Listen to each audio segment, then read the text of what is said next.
Welcome back. All right, so we're going to talk about an Iron Man today. Andrew Cogliano, a player who came into the NHL with some expectation as a first round draft pick and really came into his own as a bottom six forward who was an excellent penalty killer and a very fast skater. So, very dangerous player on the ice. Picked 25th overall by the Edmonton Oilers back in 2005. And he had a strong rookie season. In fact, he sets a career high in points in his first season. 18 goals, 27 assists, 45 points. He plays all 82 games, and he finishes ninth in Calder voting. So the expectation is, hey, 45 points in a rookie year. Maybe you hit 50, 55, 60 in your second year. And he doesn't do that. His offense actually drops off. He plays 82 games again in 2008, 2009. 18 goals, 20 assists, 38 points. The following season, the offense drops off a lot. He still plays 82 games because, again, Iron Man. 10 goals, 18 assists, 28 points. So the offense for Cogliano was never really a huge part of his game. Basically, it was a bonus.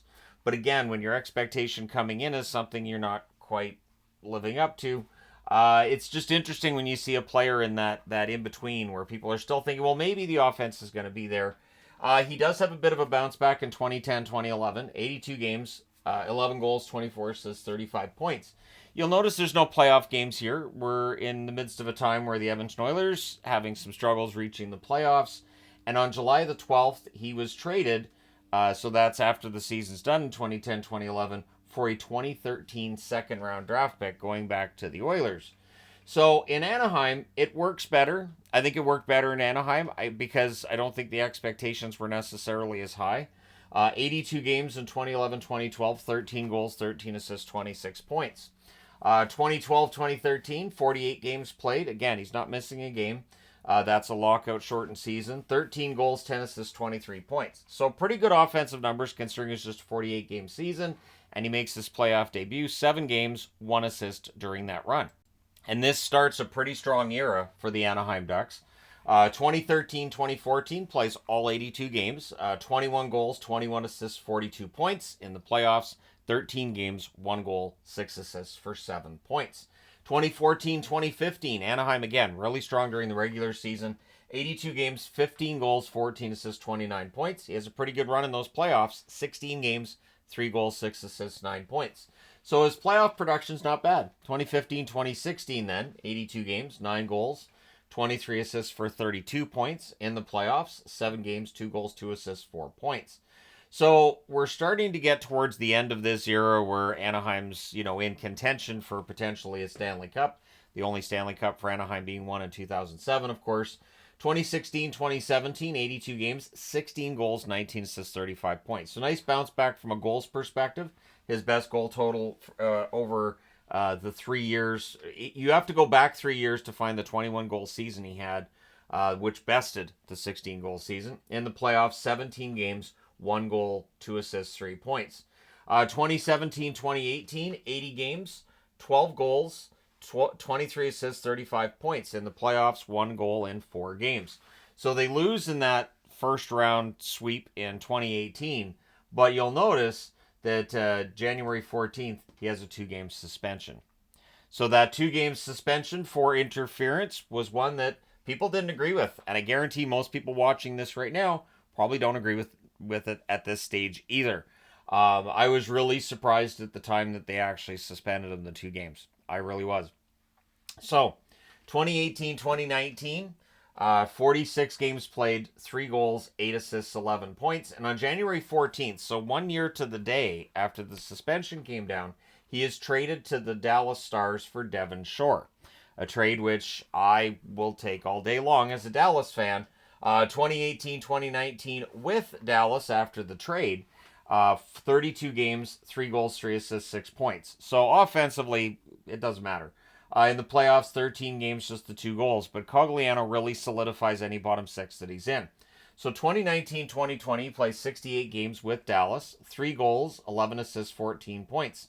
The Dallas Stars, a surprise finalist that season, of course. 23 games for Andrew Cogliano during that run to the final.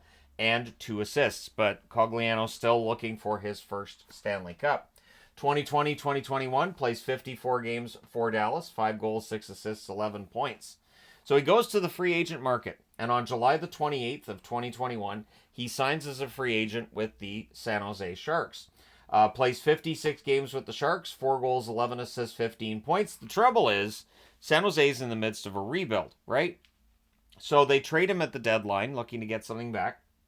He's traded March 21st for a 2024 fifth-round draft pick. So a draft pick that we're going to get to see in about a week's time at the time I'm recording this. In Colorado, he plays 18 games after the trade, 1 assist. So offensively, no. But in the playoffs, very important, yes.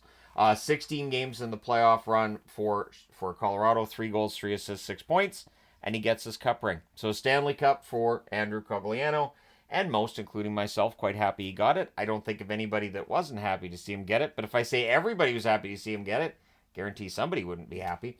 But 2022, 2023, I guess fans of Tampa Bay weren't happy to see him get it because they were in that final. 2022, 2023, 79 games, 10 goals, 9 assists, 19 points. 4 playoff games, no points there. This season, 75 games, so 2023, 2024. 6 goals, 13 assists, 19 points. 11 games in the playoffs and 5 assists. I think if he wanted to come back and play for Colorado this season, I think they would have brought him back. But he retires with 1,294 games played, which is a lot.